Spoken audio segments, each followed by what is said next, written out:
Welcome to the ATC Double Cut. In today's episode, I want to talk about sand top dressing, and I want to talk about the organic matter accumulation rate that happens in putting green root zones, because I've received a lot of questions recently about how much organic matter can be expected to change in a root zone with a certain amount of top dressing sand added. And there's a lot of people that are getting started with what I call OM246, total organic material tests. And that measures all of the organic material in the soil at a specified depth in the root zone. And some people like to cut back on their top dressing sand also, because I have advocated doing that if you can, because if you can apply less top dressing sand, you will have a better putting surface. It's better to putt on grass than it is to putt on grass mixed with sand, as far as I assess the quality of ball roll. Now, some people will claim that they get better roll when the greens are covered in sand, and those people may not be listening to this show. I tend to disagree with that because I guess I just haven't experienced it. And maybe that is the case, that you can get better putting surfaces if the greens are covered in sand. I've seen the best putting surfaces happen when the greens are not covered in sand, when you're putting mostly on grass. And I think a good indication of that is whether golf courses that are prepared for professional tournaments, whether they tend to be top dressed with sand during the golf tournament. And I've found that that is uncommon. I've worked at a lot of golf tournaments, and it's uncommon to be top dressing those greens with sand during the tournament. So because of that, I think that also at the highest level, when you want to have a really good putting surface, ideally you wouldn't be putting sand on it. Of course, if you never put sand on a putting green, you're going to have conditions that are not normal for the modern era. It's not normal in the modern era to not top dress putting greens. And I've made some calculations of what happens if you don't top dress putting greens. And that is what this episode is about. It's about how much the organic material at the top of a root zone is expected to change if you don't do anything. And from that, you can calculate how much sand you do need to apply. You need to apply some amount of top dressing sand in order to keep the organic material from accumulating too much at the top of a root zone. And the question is, how much does one need to apply? Well, the blog post that I'm going to be talking about in this episode has a title: The Inexorable Rise of Soil Organic Matter. And this is a blog post that I will put a direct link to in the show notes. And this is one that I wrote originally back in August of 2021. And this is just before I started this podcast. It's just before I started the ATC Double Cut. And I don't think that I have given this post the double cut treatment, but I often check it. I often go back and look at those calculations that I've made, and I want to explain them to you, because I know that the listeners of this podcast will be quite thoughtful about how the organic material is changing in the soil. They'll be quite careful about making sure that they're putting enough sand to manage that accumulation. And what this really is about how much the organic matter is accumulating in the root zone. I've just written something at the Pace Turf website. You can get more information at paceturf.org. I've just written something about this at Pace Turf, and I thought, well, I've written about this on the ATC website also, so let me record a podcast and let me explain this a little bit. So, again, there will be a direct link to this blog post, The Inexorable Rise of Soil Organic Matter. If I look up what inexorable means, it is something that can't be stopped, basically. That is a simple definition of inexorable. It's something that can't be stopped. And I started this off by saying one of the many valuable things I utilize from OM246 testing is what I call the organic matter accumulation rate. I'm actually referring to the net accumulation rate, how the total organic material in the root zone would change if no top dressing had been applied. This is something that I would like to explain. Basically, if we look at the change in total organic material in the root zone over or in between 2 points in time. So let's say that we do a test in September of 2024 and we find a 4% total organic material in the top 2 centimeters. So your OM2 would be 4%. And let's say that you test again 1 year later in September of 2025, and you also find that the total organic material is 4% in the top 2 centimeters. So you've got 4% in 2024, and you have 4% in the exact same root zone depth in 2025. That does not mean that the total organic material has, it means that the total organic material has not changed. It does not mean that the organic matter is not accumulating in the soil. It doesn't mean that there's not an accumulation rate, because it is typical that one would have added sand top dressing over that time period. And so the sand top dressing will cause the organic material measured on a test to go down. And once we account for the amount of sand that's been added, and once we account for what has been removed through coring or removed through scarification, if we account for the organic material that's been removed and we account for the sand that has been added, we can calculate how much was actually produced by the grass. And I made a calculator. I'll put a direct link to that calculator in the show notes. There's a direct link to that calculator in this blog post. I feel that this is underutilized because I realized that, well, let me say something else that's underutilized. Something else that is underutilized is OM246 testing in general. I can't believe that I'm recording this in 2024 and there are still so many turfgrass managers around the world who haven't done any OM246 testing yet, or they're doing some type of testing and they're measuring organic matter, but they're not quite sure exactly what's being measured because they're not using the OM246 method. And the OM246 method is something that, it's common in the UK, it's common in New Zealand. It's something that has a 20 plus year history in New Zealand, something approaching 20 years, I think, in the UK. And it's something that I've been doing through Brookside Labs myself since 2017. I think we kicked off some of the initial testing with this.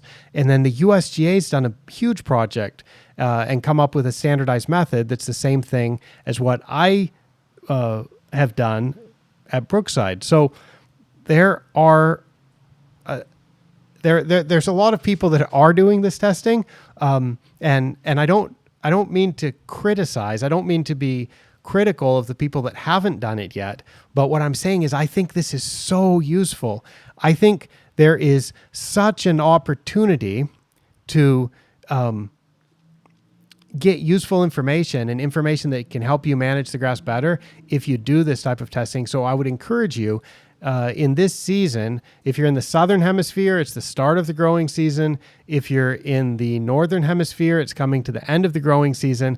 And this type of testing, the OM246 testing that measures the total organic material, it allows you to do things like use the calculator that I mentioned to calculate your net accumulation rate. And once you know the net accumulation rate, you can know exactly how much sand is required to either keep the total organic material at a certain depth at the same level, or how much should be added to allow it to change up or down. So let's go back to that blog post, The Inexorable Rise of Soil Organic Matter, and talk about what exactly I'm calculating. Now, the first thing that I showed is a figure from an article in Agronomy Journal by Carley et al. This is from research that was done in North Carolina. It was published in Agronomy Journal in 2011, and the title of the article is Soil Organic Matter Accumulation in Creeping Bentgrass Greens, a chronosequence with implications for management and carbon sequestration. And what they did in that is they collected a chronosequence, which is a sampling where they know that the soils are of different ages. They collected organic matter samples from creeping bentgrass greens in North Carolina and found that the gross accumulation rate, what I would typically call the change over time, it was rapid at first and then declines to about 1 gram per kilogram per year on greens that are more than 10 years old. And the thing about what they reported in this article is they're not pulling out the organic matter removal from coring. They're not pulling out the change that is happening because of the sand top dressing that's added. They're just measuring the gross accumulation rate. All of those things lumped together. So you've got the accumulation that's happening from the grass producing organic material. And then you also have the dilution that's happening from the sand being added, but they're not able to really look at the organic matter accumulation rate specifically. That's what the calculator that I linked to can do for you. And all you need to use it is to know your OM246 data and to know your sand top dressing rate. Because the amount that you remove from coring, for most places, the amount removed from coring is negligible compared to the dilution effect of adding sand. So because of that, the calculator at this point just ignores the removal from coring. Version 2 of that calculator may account for that. So I show that first, and then I wrote this in the blog post. I said, all the aeration and top dressing and growth and decomposition effects are combined in that change over time. I find it really useful to account for the top dressing and then to look at how organic material changed with that sand effect already accounted for. I hope this is making sense, how once we know the sand, if we know how much sand is added, then we can pull out, we can isolate that effect, and once we isolate that effect, we can solve the equations to find out exactly how much the organic matter is accumulating, what the rate of accumulation is on its own. Let me give a little example that may help to make this make a little bit more sense. And if you already understand this, this may be a reminder that makes it even more clear. And if you're not following along quite yet, this may be the explanatory story that helps to make it click into place. Let's imagine a 0 to 2 centimeter depth of the root zone, what I would call OM2, just the very top of the root zone. That is 0 to 2 centimeters in depth. It is 0.8 inches in depth. It is 20 millimeters in depth, okay? We're considering the organic material in that portion of the root zone. And because we know the depth, if that is 20 millimeters in depth, if we add 1 millimeter of sand, that sand does not have organic matter in it. So we now have 19 millimeters of the original material, and we have 1 millimeter of something that doesn't have organic matter in it. So now we have 95% original material, 5% with nothing in it. So our organic matter has gone down by 5%. For every 1 millimeter that we add, we will reduce the total organic material by 5% from its original value. That doesn't mean the absolute amount has gone down from 5%. So let's start off with 5% organic matter. Let's say we have 5% total organic material in the top 2 centimeters of the root zone. And when I say that 5% goes down by 5%, I don't mean it goes from 5% to 0. That's a very confusing part, unfortunately, about some of the terminology used with organic material in the root zone is we commonly refer to it as a percent. And then when you have a percent change from a percent, it would be possible to be confused. When I say that it goes down by 5%, I do not mean that our 5% OM2 has gone down to 0. I mean our 5% OM2 has been reduced by 5%. So it's 95% of what it was. So it's going to be 4.7% or something like that. Now, our one more thing about this is we can think about it even simpler if we just think of what would happen if we cut it in half. So we've got a 2 centimeter depth, and what if we add 1 centimeter of sand?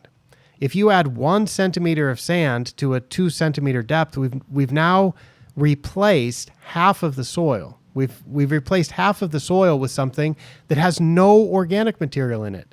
So the organic material is going to be 50% of what it was. So if we had 5% to begin with, and then we replace half of that soil with sand that does not have organic material in it, we will now have 2.5%. But actually, we're going to have a little bit less than 2.5%. The reason for that is because there's a different mass, there's a different bulk density of sand that has organic material mixed with it and sand that does not have organic material mixed with it. Sand that has organic material mixed with it has a slightly lower bulk density. It weighs a little bit less. The sand that is only sand with no organic material mixed with it, that has a higher bulk density. And so it will actually reduce the organic material a little bit more than you would expect just based on what I'm talking about by replacing half or by replacing 5% of a certain layer of the root zone. And if you want to consider this in inches, you could say, okay, if you add 1/8 of an inch of sand, you would reduce it by 12.5%. Because it's 0.8 inches in depth. Oh no, that would be more. If you added a 1/10 of an inch of sand, you would reduce it by 1/8. If you have a 0.8 inch depth of root zone material. If you add 0.4 inches of sand, you would reduce that by half. So that is the story that I hope helps you to understand the effect that sand has. Adding sand that doesn't have organic matter in it is going to reduce the organic matter concentration of whatever you add it to. So once you add sand, when you add sand month after month or week after week or twice a year, when you add that sand, that has an effect on reducing the organic material in the soil. Once we account for what that known effect of the sand is, and it's a very simple calculation that we can do that in our head. Once you account for the effect of the sand, you just have to know how much sand was added, and you have to know where that sand ended up in the root zone approximately. Once you do that, then you know the effect of the sand, and we can then isolate that and look only at what I'm really interested in this case, which is how rapidly the organic material is accumulating. How much organic material is the grass producing? So that's what I meant when I wrote in the blog post. I find it really useful to account for the top dressing and then look at how OM changed with that sand effect already accounted for. And I showed a picture earlier in this blog post. Let's see. Here's for those of you watching at home, you'll see this. For those of you listening on the road or on the golf course or at home, wherever you are, I'm showing a picture from 2019 from Hazeltine National Golf Club. This is Pen A4 creeping bent grass, and the grass looks nice, and the root zone looks nice also, and there are some extensive roots there. And then I showed a picture, one of my favorite. Oh no, the next picture is one of my favorites. The one I'm showing now, this is from Kea Golf Club during one of the many KBC Augusta golf tournaments that were held there. And this is showing around the practice putting green.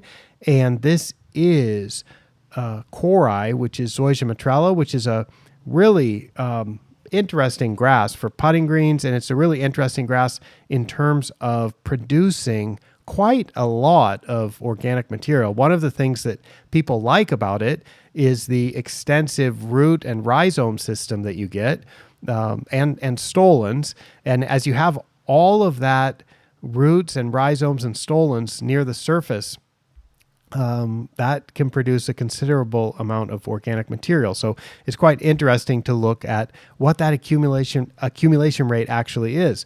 And then here's the picture that I really love. This is a picture at sunrise at Nikanti Golf Club on a Tiff Eagle Ultra Dwarf Bermuda Grass putting green. It's being rolled, and there are palm trees in the background and a blazing sun coming up over the western parts of Bangkok. And I set my camera shutter speed to be relatively slow, and I like to do this sometimes to try to capture a picture that isolates the operator, isolates the job being done where that job involves movement. So in this case, there's a true turf roller just speeding across the green, and then I move the camera at the same speed of the operator and have a slow shutter speed. And when I do that, the background gets blurry and the operator looks like they're still. And so mostly those pictures turn out blurry, but every now and then I capture one. If I set it to take a lot of pictures, I will capture one or some where it is nicely in focus and the background, it looks like it's speeding by, like it's outside a car or outside a train or something. And in this case, I captured it with a sunrise and with palm trees, and I quite liked it. So all of those show some different kind of grass, different types of climates, and all of those are high quality grass golf courses that have tournaments or pretty good conditions all the time. And I made the calculations based on the time sequence of OM246 tests, and I also knew how much sand was applied to those greens. So I looked at what these were, and basically it's in the range from, let's say, nothing would be extremely low. So the net organic matter accumulation rate is something like from 10 to 50. I think in the chart that I show, we could say that for the most part, the values seem to be between 10 to 50. What those units are, and now I'm using units that we really can't get confused about. These are grams per kilogram per year. That's the accumulation rate of organic matter, or in this case, total organic material as measured on an OM246 test. The average at Hazeltine on bent grass greens for the years, so this was up to 2021. I've calculated this a little bit more in 2022, but I haven't calculated the accumulation rates and summarized them for all of these properties for all of the subsequent years. This was something that I was calculating on 2022 and 2021 data. But it was a mean of 18 at Hazeltine. What that means, 18 grams per kilogram is 1.8%. So what that means is now we're talking about an absolute value. We're not saying that it went up by 1.8% from what it was previously. We're saying it went up 18 grams per kilogram if you didn't add sand, and that would be 1.8% in the units that we usually express it. So if you were at 5% OM2, the net accumulation rate would have taken it from 5 up to 6.8. At Kea Golf Club on those Zoysia greens, the average, the mean value was 22, which means if you were at 5%, you would have gone up 2.2% to 7, an absolute 2.2%. You would have gone from 5 up to 7.2% if the top dressing had not been added. And at Nikanti, the increase on average was 37, which means on those Tifigo greens, you would have gone from 5% up to 8.7%. You would have increased an absolute percentage, an absolute increase of 3.7%, going from 5% up to 8.7% in 1 year if the sand top dressing had not been applied. So to me, that's really useful because it isolates how much organic material is being produced. That's the net organic matter accumulation rate. And once you know the sand and where the sand went, and you have your OM246 data, you can calculate this. To me, this is one of the huge benefits of doing OM246 testing. And if you don't know how to make these calculations yourself, I made a calculator for it. And that calculator has been around for a long time. And as I said, I think it's underutilized because when you use that calculator, you're able to figure out how rapidly the organic matter is accumulating at your site in the absence of the work that you're doing, just only the accumulation rate. And then you can really dial in how much sand you need to apply. Now, notice that the two places that have winter, Hazeltine and Kea, the average is close to 20 or going up by 2% per year. Nikanti, which is tropical, has an average of 37, which is pretty close to 40, which is double what it was at the places that have a winter. So maybe if I collected a lot more data, we may find that well-managed turf in cool season climates or warm season turf where it's dormant for half the year, maybe it tends to accumulate, the net accumulation rate, in the top 2 centimeters of the root zone. Remember, I'm talking here about the 0 to 2 centimeter layer of the root zone. That may be accumulating at about 20 grams per kilogram per year.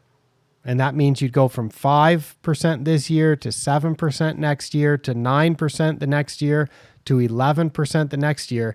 That's increasing by 2% in absolute percentage values.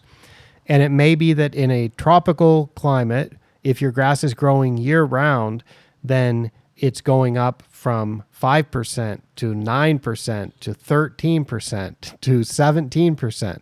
And actually, those are kind of the values that we would tend to see. I know some of you listening might have tried cutting way back on the top dressing on your cool season grass, and I think you might have seen that you went from something like 7 to 9 or 7 to 10% in about a year on cool season turf. So these numbers seem to be in the ballpark. I've certainly seen numbers change like that on warm season grass. If people don't add sand top dressing, you can go from 6 to 9% in OM2 in a short period of time.